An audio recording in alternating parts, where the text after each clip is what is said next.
కలిసినప్పుడు కానీ ఏదైనా సందర్భం వచ్చినప్పుడు కానీ కలుస్తారు. ఎందుకంటే నాకు వేరే ఆలోచనలు ఏమీ ఉండవు. ఏది చేసినా కూడా మనం యువతరానికి చేద్దామన్నదే ఉంటుంది. కలాం గారు కావచ్చు, వివేకానందుల వారు కావచ్చు, వారు ఎప్పుడు కూడా యువతరం పట్ల వాళ్ళు చూపించిన ఆదరాభిమానాలు. ఎందుకంటే ఒక రాష్ట్రాన్ని కానీ దేశాన్ని కానీ ముందుకు నడిపించాలంటే అది కేవలం యువతరంతో మాత్రమే సాధ్యం. కాబట్టి అటువంటి యువతరం ఇంత పెద్ద సంఖ్యలో ఉన్న భారతదేశంలో వాళ్ళను సక్రమమైన మార్గాల్లోకి తీసుకెళ్ళాలి. ఎందుకంటే ఇది అన్ట్యాప్డ్ పొటెన్షియల్, అంటే ఒక పెద్ద నదికి ఉన్నంత శక్తి ఉన్నట్టుగా ఉంటుంది ఇది. ఎందుకంటే ఒక వరదల్లో ఉన్న నది చూడండి ఎంత శక్తి ఉంటుందో, కానీ ఆ వరదల్లో ఉన్న నదిలో ఉన్న శక్తిని మనం ఎంత చక్కగా ఒక ఆనకట్ట కట్టి అది చేస్తే మనము వ్యవసాయానికి నీళ్లు ఉపయోగించుకోవచ్చు, రేపు ఎలక్ట్రిసిటీ జనరేషన్ కూడా ఉపయోగించుకోవచ్చు. కానీ దాన్ని అలాగే వదిలేసామనుకోండి, అదేమవుతుంది, ఊర్ల మీద పడిపోయి ఊర్ల నాశనం అయిపోతుంది. సో విద్యార్థి లోకం కూడా అలాగే, యువతరం కూడా అలాగే.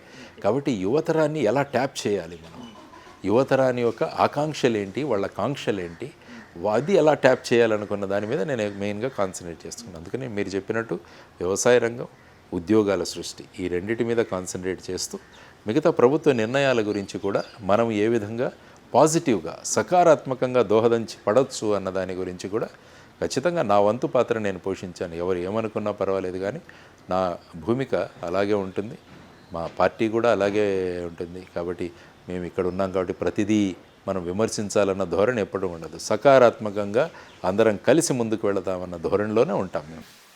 సార్, చంద్రబాబు గారిని లాస్ట్ టైం ఎప్పుడంటే కలిసారు మీరు? లాస్ట్ కలిసిన సందర్భం 2 సార్లు కలిశాను వారిని ఇప్పటి వరకు. ఒకసారి తితిలి తుఫాన్ అప్పుడు కలిశాను. తితిలి తుఫాన్ సందర్భంగా ఆ సమయంలో నేను ఒక దత్తత తీసుకున్న గ్రామాల్లో నేను 3 రోజులు ఉన్నాను అక్కడే. తుఫాన్ జరిగినప్పుడు ఆ ప్రాంతంలో తిరిగి, ఆ ప్రాంతం మళ్ళీ ఎందుకంటే చాలా నష్టం సంభవించింది శ్రీకాకుళం జిల్లాలో. అనేక జీడి, మామిడి చెట్లు ఇవన్నీ కూడా పడిపోయాయి, కొబ్బరి చెట్లు పడిపోయాయి.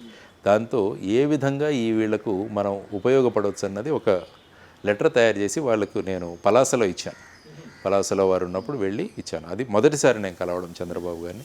రెండవసారి మా అమ్మాయి పెళ్లి గురించి ఇన్విటేషన్ ఇవ్వడానికి వెళ్ళాను. వారు మా అమ్మాయి రిసెప్షన్ కూడా వచ్చారు. సో ఈ 2 సార్లు మాత్రమే కలవడం జరిగింది. సార్, ఇప్పుడు దత్తత తీసుకున్నాను అన్నారు కదండి, ఏ గ్రామం అంటే అది? సహలాల పుట్టుగా అని మన కవిటి మండలం, శ్రీకాకుళం జిల్లాలో. అది ఉద్దానం ప్రాంతం. అది ఉద్దానం ప్రాంతం. తర్వాత వచ్చేసి అక్కడ ఈ కిడ్నీ వ్యాధులు ఇవన్నీ కూడా ఎక్కువ ఉన్నాయి. కాబట్టి అక్కడ మా ఫౌండేషన్ తరపున కొద్దిగా పని చేశాము అక్కడ. కాబట్టి ఆ తితిలి తుఫాన్ అప్పుడు నేను అక్కడ 3-4 రోజులు ఉండి ఆ ప్రాంతం ఎలా మనం బయటికి తీసుకురావాలన్న ప్రయత్నాలు చేశాం. ఆ సందర్భంగా చంద్రబాబు గారిని కలవడం జరిగింది. పవన్ కళ్యాణ్ గారిని ఇంకా బయటకు వచ్చేసిన తర్వాత కలవలేదు కదండి, అదే ఆఖరండి? పెళ్ళి ఐ థింక్ రిసెప్షన్ కానీ ఎంగేజ్మెంట్ అప్పుడు కలిశాను ఒకసారి. బయటకు వచ్చిన తర్వాత కలిసాము, మాట్లాడుకున్నాం. ఓకే, ఏం మాట్లాడుకున్నారు సార్? అంటే రాజకీయాలేనా లేకపోతే ఫార్మల్గా అండి? ఎలా ఉన్నారు, బాగున్నారా, ఎలా ఉన్నారు, అంతే. ఆ విధంగా జస్ట్ ఒక 5 minutes కలిసాము. ఓకే ఓకే ఓకే సార్, ఇప్పుడు ఎలక్షన్లు అనగానే చాలాసార్లు ఎగ్జిట్ పోల్స్ విషయంలోని సెఫాలజిస్టులు వీళ్ళందరూ పుట్టుకుని వస్తుంటాయి. ఎలక్షన్ అనగానే ఒక అతిపెద్ద, ప్రపంచంలోనే మన భారతదేశంలో ఉన్న అతిపెద్ద పండుగని లాస్ట్ టైం మీరే అన్నట్టున్నారు. అవును. సెఫాలజిస్టులు వీళ్ళందరూ వస్తూ ఉంటారు, రకరకాల ఎగ్జిట్ పోల్స్ ఇచ్చారు.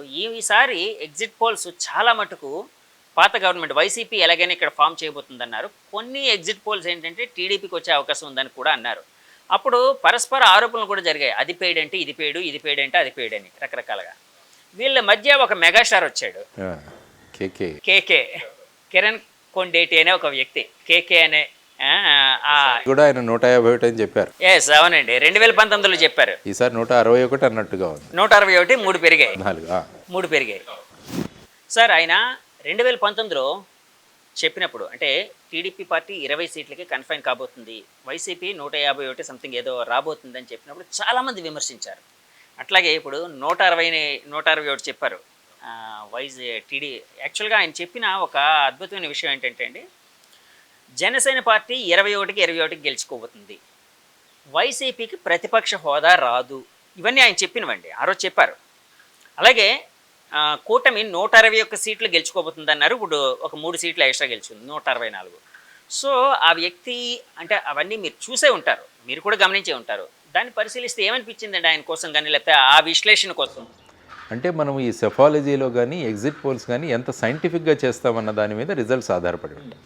ఎందుకంటే ఈ ఎగ్జిట్ పోల్ చేసేవాళ్ళు ఎవరు కూడా ఎంతమందిని మేము అడిగాము, మా శాంపుల్ సైజ్ ఎంత, పార్లమెంట్ నియోజకవర్గంలో ఎంతమంది మహిళలు, ఎంతమంది పురుషులు, తర్వాత ఎంతమంది యువతరం, ఆ తర్వాత అర్బన్ ఎంత, రూరల్ ఎంత, ఈ స్టాటిస్టిక్స్ ఎవరు ఇవ్వరు. వాళ్ళు 100 మందిని ప్రశ్నించారా, 1000 మందిని ప్రశ్నించారా, అంటే 2 లక్షల మంది ప్రశ్నించారా, ఎక్కడా కూడా లేదు. ఎప్పుడైతే మన శాంపుల్ సైజ్ పెరుగుతుందో మనము రియాలిటీకి దగ్గరగా వెళతాం. సో నేను అనుకోవడం కేకే గారు ఎవరైతే ఉన్నారో వారి కిరణ్ గారు అనుకుంటారు, వారి చేసిన సర్వేలో ఐ థింక్ ఒక పెద్ద టీమును పెట్టి వాళ్ళు ఎక్కువ మందిని వాళ్ళు పరిశీలించుంటారు అనుకుంటున్నాను. అవును, నేను ఆయన ఇంటర్వ్యూ కూడా చేశానండి. ఆయన ఇంటర్వ్యూ చేసి పాపులర్గా ఉన్న సంస్థలకి ప్రజలు నిజం చెప్పరు. చాలామంది ఒక్కోసారి నిజం చెప్పకపోవచ్చు, అంటే ఫోన్ వస్తుంది ఎవరి దగ్గర నుంచి, మేము పలానా సంస్థ నుంచి మాట్లాడుతున్నామండి, మీరు ఏ పార్టీకి ఓటేశారంటే ఎవరు చెప్తారండి. కానీ యాక్చువల్గా ప్రత్యక్షంగా వెళ్ళి అక్కడ ఉండి చేసి, కాబట్టి కిరణ్ కొండేటి గారు వారు ఎలాగా ఈ చేశారన్నదాన్ని కూడా ఐ థింక్ మీరు నా ఇంటర్వ్యూలో ఆయన చెప్పారండి. నేను ఆల్రెడీ ఇంటర్వ్యూ చేశాను ఆయనది. ఆయన శాంపిల్ సైజ్ కోసం కూడా అడిగినప్పుడు ఆయన ఒక మాట అన్నారు. అంటే యాక్చువల్గా శాంపిల్ సైజ్ అనేది చాలామంది రాజకీయ నాయకులు కూడా ఎన్ని శాంపిల్స్ తీసుకుంటారండి అంటూ ఉంటారు. శాంపిల్ సైజ్ ఒకటే కాదు, శాంపిల్ సైజ్ అనేది అతి ముఖ్యమైనది. కానీ దానికంటే కూడా అతి ముఖ్యమైన కొన్ని ఉన్నాయండి. అంటే ఏ వర్గాలు ఎలా ఉన్నాయి, ఎలా అంటే ఆ పర్సంటేజ్ ఎలా ఉంది అక్కడ, అంటే ఒక్కొక్క ప్రాంతానికి ఒక్కొక్క సమస్య ఉంటుంది. యూనివర్సల్ సమస్య అంటూ ఎప్పుడు ఉండదు. సో ప్రాంతాన్ని బట్టి మేము చేసామండి. మాకు కొన్ని స్లీపర్ సెల్స్ కూడా ఉన్నాయి, వాళ్ళే ఇన్ఫర్మేషన్ ఇచ్చేవారు. కొంతమంది మేము వీళ్ళందరినీ పెట్టేవాళ్ళం, వాళ్ళు వెళ్ళి జనంతో సైంటిఫిక్గా వెళ్ళారు కాబట్టి నిజానికి దగ్గరగా రాగలిగారు. ఎందుకంటే కొన్ని ఎగ్జిట్ పోల్స్ మీరు చూసుకుంటే దేశంలో కూడా చాలా ఇవే. యాక్చువల్గా మీరు చూసుకుంటే 2018వ సంవత్సరంలో ఉత్తరప్రదేశ్లో జరిగిన ఎన్నికల్లో డిమానిటైజేషన్ అప్పుడే అయింది. డిమానిటైజేషన్ అయిన తర్వాత నోట్ల రద్దు తర్వాత మొదటి ఎలక్షన్స్ వెళ్ళింది ఉత్తరప్రదేశ్. ఆ సమయంలో చెప్పింది ఈ సఫాలజిస్టులు, ఎగ్జిట్ పోల్స్ వాళ్ళు చెప్పింది యూపీలో హంగ్ అసెంబ్లీ ఏర్పడుతుందన్నారు. అక్కడ భారతీయ జనతా పార్టీ 323 సీట్లతో వచ్చింది యోగి ఆదిత్యనాథ్ గారి ఆధ్వర్యం. అలాగా ప్రతి చోట. ఫర్ ఎగ్జాంపుల్ 2004వ సంవత్సరంలో Bharatiya Janata party India shining నినాదంతో వెళ్ళింది. అప్పుడు ఖచ్చితంగా మళ్ళీ వచ్చేస్తుందన్నారు వాజ్పేయి గారిగా.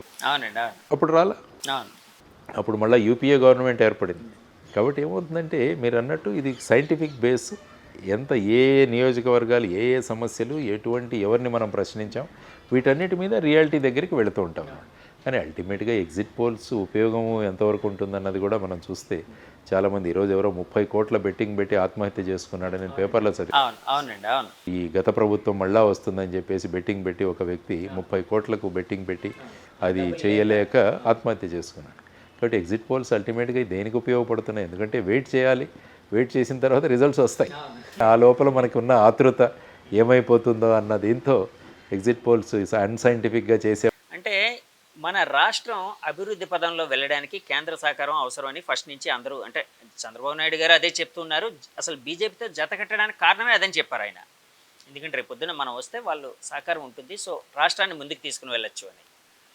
అంటే రాష్ట్రం అభివృద్ధి చెందడానికి ఈ ముగ్గురు కాంబినేషన్, అంటే త్రిమూర్తుల కాంబినేషన్ అనుకోవచ్చు. ఫర్ ఎగ్జాంపుల్ అంటే నేను అంటున్నానండి, చంద్రబాబు గారు, పవన్ కళ్యాణ్ గారు, మోదీ గారు, త్రిమూర్తులు అనుకోండి. ఫర్ ఎగ్జాంపుల్ ఈ కాంబినేషను ముందుకు బాగా వెళ్ళడానికి, రాష్ట్రం అభివృద్ధి చెందడానికి చంద్రబాబు గారు ఇమ్మీడియట్గా ఎలాంటి సమస్యల మీద, ఎలాంటి పరిస్థితుల మీద ఫోకస్ చేస్తే బాగుంటుందని మీ ఆలోచన? ఏది ఏమైనా కూడా రాష్ట్ర అభివృద్ధి అన్నది చాలా ముఖ్యం. అంటే రాష్ట్రాన్ని పెద్ద పెట్టున అభివృద్ధి ఎలా చేయాలి అన్న దాని మీద మనం తీసుకురావాలి. దానికి ఏ రాష్ట్రమైనా ఇప్పుడు అభివృద్ధి చెందాలి అంటే పెట్టుబడులు, ఇదే one of the bottom lines. తర్వాత మంచి లా అండ్ ఆర్డర్ ఏర్పాటు చేయడం. ఏ రాష్ట్రంలో అయితే లా అండ్ ఆర్డర్ బాగుంటుందో ఆ రాష్ట్రంలో పెట్టుబడులు బాగా వస్తాయి. ఇప్పుడు బీహార్లో ఎవరు కూడా పెట్టుబడులు పెద్దగా పెట్టడానికి ఇంతకుముందు అనుకూలత ఉండేది కాదు. ఎందుకంటే అక్కడ ప్రైవేట్ ఆర్మీలు, ఈ సినిమాల్లో చూపించినట్టు ఈ రైఫిళ్ళు తీసుకొని వెళ్ళడం, ఇలా చేస్తే ఏ పెట్టుబడిదారు అక్కడికి వెళ్తాడు? ఏ మనం పెట్టుబడి పెట్టే ఇన్వెస్టర్ అక్కడికి వెళ్తాడు? అదే గుజరాత్, మహారాష్ట్ర చూడండి, ప్రతి ఒక్కరు అక్కడికే తీసుకెళ్తారు. ఎందుకంటే అక్కడ శాంతి భద్రతలు బాగుంటాయి. కాబట్టి ఈ రాష్ట్రంలో శాంతి భద్రతల పరిరక్షణ అన్నది నెంబర్ 1 ప్రయారిటీలో చంద్రబాబు గారు తీసుకెళ్ళారు. శాంతి భద్రతల కోసం మినిస్టర్ పెద్ద ముఖ్యం కాదు, మనం వేస్తున్న అధికారులు, డీజీపీ ఎవరు, కమిషనర్ ఆఫ్ పోలీస్ ఎవరు, సూపరింటెండెంట్ ఆఫ్ పోలీస్, ఎస్పీస్ ఎవరు, తర్వాత పోలీస్ స్టేషన్ ఇన్ఛార్జీలుగా, ఎస్హెచ్ఓలుగా, సిఏలుగా ఎవరిని ఏర్పాటు చేస్తున్నారు, వీటిని జాగ్రత్తగా మనం వేసుకుంటే చాలు. అంత పెద్ద మినిస్టరు పెద్ద ఇట్ ఈజ్ ఇమ్మెటీరియల్. కర్తవ్యాన్ని చక్కగా చేసే పోలీస్ ఆఫీసర్లను కనుక మనం ఏ స్థాయిలో, ఏ ప్రాంతాల్లో ఎవరెవరిని ఉంచాలని కనుక నిర్ణయం తీసుకొని వేయగలిగితే వాళ్ళు చట్టబద్ధంగా చేయడానికి మీరు ఫ్రీ హ్యాండ్ ఇస్తే బ్రహ్మాండంగా ఉంటుంది. అందుకనే ఖాకీ అనే ఒక సినిమాలో అమితాబ్ బచ్చన్ అంటాడు, ఏమంటారంటే పోలీసు సంకల్పిస్తే మీ ఇంటిలో ఒక చిన్న బొమ్మ కూడా ఎవరు దొంగతనం చేయలేడంటాడు. అంటే ఆ విధంగా అటువంటి వ్యక్తులను సరి అయిన స్థానాల్లో వాళ్ళని పెట్టాలి. లేకుంటే మన పని వీళ్ళు చేస్తారు, లేకుంటే మనకు తెలిసిన వాళ్ళు, ఈ విధమైన మొహమాటాలకు వెళ్తే ఏమవుతుందంటే ఫైనల్గా లా అండ్ ఆర్డర్ అనేది దెబ్బతింటుంది. తర్వాత క్యాడర్కి కూడా గట్టిగా చెప్పాలి. ఇప్పుడు ఏమైందంటే ఎన్నికల తర్వాత, పోలింగ్ తర్వాత ఇప్పుడు కూడా కొట్లాట్లు జరుగుతున్నాయి. ఏంటంటే మన రాష్ట్ర రెప్యుటేషన్ దెబ్బతింటుంది. ఇన్వెస్టర్లు కూడా 10 సార్లు ఆలోచిస్తారు. కాబట్టి క్యాడర్లకు కూడా, రెండు పార్టీలు కూడా క్యాడర్లకు అయిపోయింది. ఇప్పుడు ప్రజల వాళ్ళు ఎన్నికల్లో వాళ్ళ అభిప్రాయం చెప్పారు, దాన్ని గౌరవించి మనం రాష్ట్ర అభివృద్ధికి అందరం కలిసి పోరాడదామని చెప్పేసి అన్న మెసేజ్ రెండు పార్టీలు, అన్ని పార్టీల నుంచి కూడా వెళ్ళాలి.